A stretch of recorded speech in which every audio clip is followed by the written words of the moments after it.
Hello and welcome to the latest edition of the SiGNAL broadcast. I'm Emma. And I'm Lou, and we really welcome you today. What we do in these broadcasts is bring businesses together and give you a little insight into different aspects of everything to do with business. And today we've got a really, really great guest. And I'll pass you over to Emma and she'll tell you all about who we've got coming up today. Right, so today, this month's theme is channels. And by that, we mean channels for your marketing as a small business. And last week we spoke about podcasts. This week we're going to be talking about Google advertising, because I think all small business owners do tend to spend at least some time thinking, should I be advertising on Google? So that's the question we're going to put today. And we're going to put it to Karen Young, who is the owner of Ethos Marketing. Karen, come and join us, please. Hi, Lou and Emma. Really good to be here today. Thank you. Welcome to the SiGNAL broadcast, Karen. We haven't seen you for a little while, so it's so lovely to see you again here with us at SiGNAL. And we're really, really excited to be talking to you about everything to do with Google Ads today. So, yeah, we're just going to have a bit of a chat and bounce things around. Can we start by just telling us a little bit about yourself and your business? Yeah, so my name is Karen Young. I started Ethos, 6 years ago now. We're based in Farnham and we're currently a team of 8. We're Google advertising specialists. So that's pretty much all we do. We do a bit of Microsoft advertising as well, but Google Ads is our bread and butter. So yeah, that's us in a nutshell. Can you just explain the name Ethos? How did you come to Ethos? Where does that originate from? If you could give us a bit of a rewind and a backstory as to how that came about. Yeah, it's really because we have quite a specific way of working as a business. And our ethos, our ethical way of doing ads, we think is very different from the majority of the market. So without wanting to kind of say things about other agencies, there are some sharks in the Google Ads industry who will take your money and not necessarily get the best results. And when I was working as a Google Ads freelancer after I finished working in a corporate career, I was at Virgin and British Airways for many years. As I was freelancing, I felt that there were some companies running Google Ads who shouldn't be running Google Ads. There were people running Google Ads who didn't know enough about how to run Google Ads. And so I set up Ethos really with the aim of taking an approach which I felt was more ethical. So we only work with companies if we feel we can make them money. Sounds obvious, doesn't it? Yeah. But it doesn't always happen. I think that's very, very true what you say about, you know, sharks in the industry. I think there are sharks in every aspect of everything that you do in business.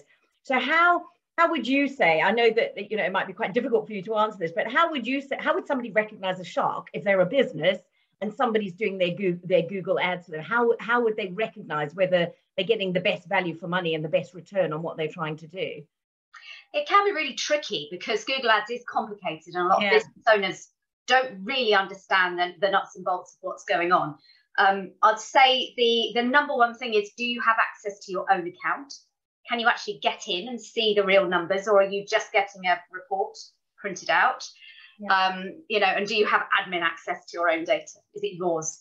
Then I would say, you know, are you actually getting information on what the account is achieving? It doesn't matter how many clicks you get from Google.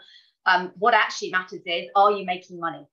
So for businesses, that's either one of two things. Either the phone's ringing or you're getting website forms completed, or you're getting online sales through your website. And if you don't have visibility of that, something's wrong.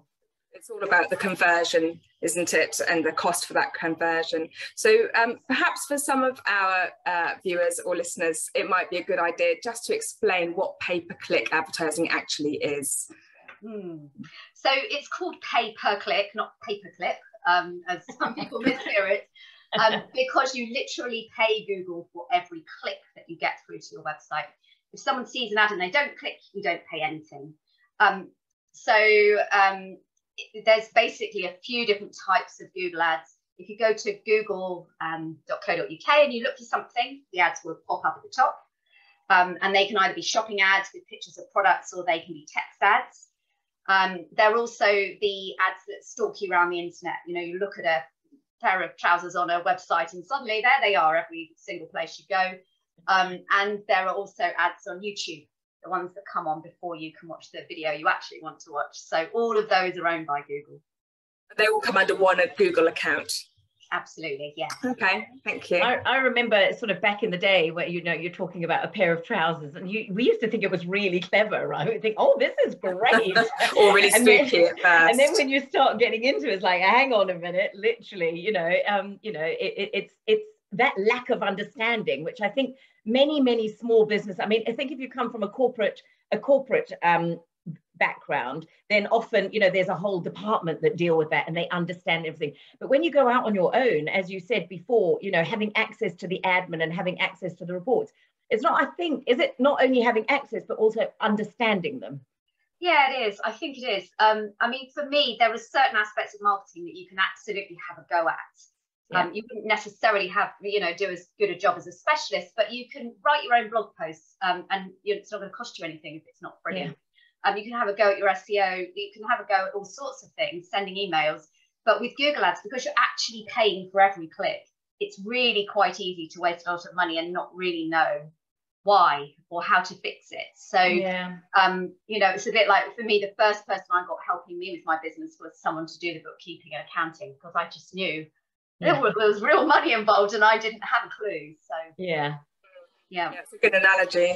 So in your mind, is there, you know, a type of small business that absolutely shouldn't have Google advertising in their business, and a type of small business that absolutely should be looking at it? I don't know if it's sector by sector, or whether it's a size of company or a size of turnover or advertising budget that you look at.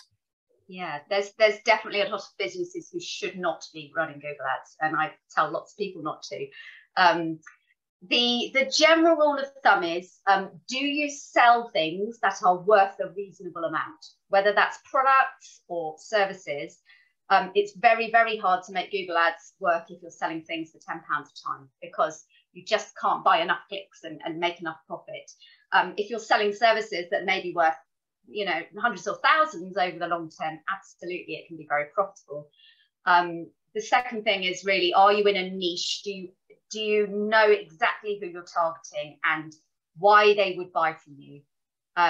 It's you know, really difficult to go into Google Ads with a general sort of, I can do anything for anyone, because there's so many other businesses out there and you've got to compete with everybody else. So I'd say those are my two broad rules of thumb, but there's a huge number of factors that we'd look at before advising someone. I think, yeah, just to revisit what you've just said there, Karen, you know, going back to your ethos, it's very encouraging to hear that you would actually say to somebody, I don't think you should be using Google Ads, because you just don't get that, do you? Because, you know, if you go somewhere, they just want to take your money and they want to just spend your money without even really analysing what it is you were selling and whether it's suitable or not. Yeah, I mean, to me, that's a no-brainer, because otherwise I have an awkward conversation in a month or three's time, because we're completely transparent about results, so people can see if anything's happening. Yeah. Yeah. Are there any other platforms that you use, or do you really just focus on Google? Are you very specialist? We're very specialist. Google, as I said, a bit of Microsoft ads. The reason we're so specialist is just the Google platform, it changes all the time.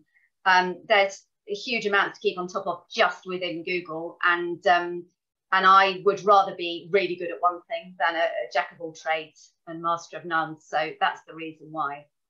And what changes? You say that the things change very rapidly all the time, as they do on all social media platforms. We all know it's incredibly hard to keep up with. Is there anything that you can think of right now that is changing in Google? Some changes that we should be aware of as business owners? Yeah, I mean, the big sort of seismic shift that's happening at the moment is the move from manually managing campaigns through to using automation and artificial intelligence. And Google very much wants people to throw all of their money into the automation and let the machines run their ads. You can even get machines to write your ads now and target them and choose when they're shown. And the other end of the camp where we've come from is sort of very manually managing every aspect of things. We like to go sort of in a halfway house. Some of the automation is really useful. So, for example, you bid for every click. It's a bit like an auction. I can't check bids every minute of every day, but a machine can. So it makes no sense for me to try and bid manually anymore. However, I still believe I can write a better ad than the machine. because I can understand our clients' business and who they're trying to target. So that's something we don't see ourselves ever delegating to the machines. Yeah, that's really interesting, isn't it? I mean, automation is a fantastic thing. I think always, if it's used correctly for the correct things. Sometimes we can get a little bit lost and a bit complacent if we use too much automation. You know, you just let the thing run, and when it comes to the end of the month, it's like, okay, what's happened? Oh, I didn't have any input, or, you know, catch things before they went away. So I'm a strong believer in that, of sort of really monitoring your automations and use them where they're most effective. Yeah, absolutely. And you've got to remember who's, you know, what Google's there for. Google's there to make money for Alphabet shareholders, and Google makes money from clicks. You don't make money from clicks, you make money when you sell things. So yeah, the algorithms will try to spend your budget. They don't particularly care about the quality of what's coming through. So remember. Yeah. Definitely. Yeah. So shall we talk a little bit about you as a person then, Karen? And you know, I think we wanted to ask you what inspires you, or who inspires you? So I was thinking about this one. It is a slightly work related answer, but my team do inspire me, and I know that sounds very cheesy, but the reason is most of my team actually were out of the workplace when they joined Ethos. So I make a point of bringing people into the team who have got great corporate experience or commercial experience, but they don't know anything about Google Ads, and they might have taken 5 years off to be with their families. And they inspire me because Google Ads is pretty technical. Some people would say, oh, people in their you know, 40s or 50s can't learn something like digital marketing, and my team disprove that every single day. You know, they are absolutely brilliant. So I find that's just the best thing about working in this role. Is that do you make a point of hiring people who've been out of the workplace, and specifically do? Yeah, I mean, it is a deliberate decision, because whilst I can train someone to do Google Ads, and it does take us a good 6 months to train someone fully, I can't train credibility in front of the client, gravitas, maturity, commercial experience, all of those things I can't train. So for me, I would rather have someone who's been, you know, perhaps an accountant, or, you know, they've been a consultant of some sort, and they know how to have those client relationships. That to me is the most important thing, because we're here to build trust with our clients first and foremost. They're handing over lots of money to us, and they're trusting we're going to do something with it. So the Google Ads is nuts and bolts. I can train that. But I want people who've got that life experience in the team. Is it also an interesting thing? Yeah, is it also the fact that they've got to have sort of an analytical sort of application? I know you mentioned accountant there. I mean, that's a natural attribute, isn't it, to analyze figures, to analyze ups, downs, troughs, peaks, all those sorts of things. I suppose that sort of really adds to the credibility of it as well. Yeah, absolutely. So yeah, we proactively look for people who love spreadsheets. Which is kind of a niche group of people, but they're out there. They are out there. I know a few, to be honest. So yes, I'm in there. It's good to hear a different take on recruitment, because we were actually talking recently at a meeting about the huge problem with recruitment for businesses in the area at the moment, and how almost every business owner we know is trying to hire. So it's good to get your take on that. Do you use a recruitment agency? Can I ask for that? No, we I post out on LinkedIn. I get people to ask around on my behalf. We've run Google Ads before. I believe they're really good, Karen. Yeah, so we have a video of myself and a couple of other members of the team talking about how we work. And we, our big selling point, I think, is that our team work completely flexibly. We call it radical flexibility. So nobody has any working hours. You don't have to track your time. The only thing you're judged on is whether your clients are happy. And, you know, so I have a lot of mums in the team, and we deliberately don't take on new clients from now until the end of August, for example, because it doesn't work for us as a business. We do all our planning termly rather than quarterly, for example. So it's about people being able to choose how to spend their working hours. If they want to go with their children's class to a zoo for the day, yeah, go. You don't have to tell me. Just put it in your diary. Everyone knows where you are. As long as there's nothing that your clients need that day, or you've got someone to cover within the team, it's great. That's a really great approach. I do like that approach. It's really good. I was going to ask. Sorry. So it's a good way to retain the staff that you've got as well, because obviously after recruitment, retention is the next biggest problem at the moment. So indeed, yeah. Absolutely. That's good. So are your clients varied with regard to different sectors? Is there a specific sector that you've got many clients in that sector? We deliberately don't take on competitors, because I believe that, you know, I can't be optimizing an account for two people who are after the same customers. Okay. So we're definitely not sector specific. However, we do tend to have a lot of business to business services clients. So right. People who are selling to other businesses, just because the value of what they sell tends to be high, they tend to be very niche. It can work very well for Google Ads. Also, it's quite difficult. So that's where our commercial experience comes in, finding the needle in the haystack of the right customers. We also have some e-commerce clients, but really business to business is our key focus at the moment. And we work with people who've got at least £1,200 a month to spend on ads and our fees combined. All our prices are on our website. We're completely transparent about it.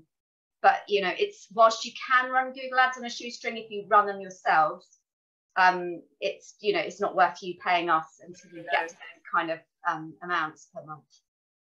And do you offer a consultation for businesses to just have a chat with you to say, I've got the 1,200, but is it going to be worth it? Is it going to benefit my business? You know, that sort of chat. Do you do those sort of introductory chats, if you like?